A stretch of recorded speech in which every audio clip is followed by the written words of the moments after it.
Hello friends, welcome to my YouTube channel. Hello helper and friend, today I am going to show you how you can move object from your picture. So friend, here you can see this is the house and we want to move from one place to another place. So keep watching. In this video you will learn very advanced things. So friend, let's open our Photoshop and do these things.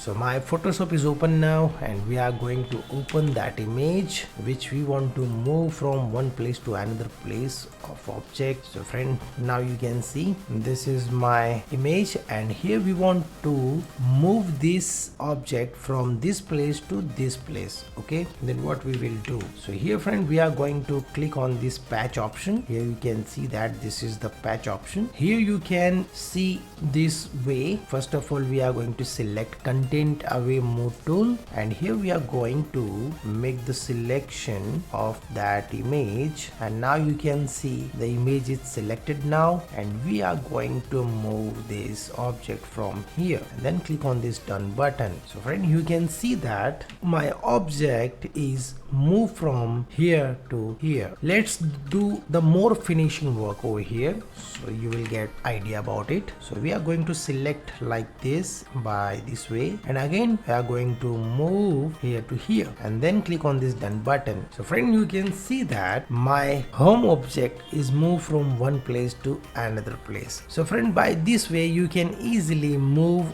object from one place to another place. This is very advanced features which is given by Photoshop, so you can do that. So friend, if you like this video, then click on like button and share with your friends and family so they can also learn about these things, how to move one object from one place to another place. So friend, if you have any query or question, you can comment below so I will give the answer. So friend, thank you for watching and stay tuned with me. We will meet in next video. Stay tuned.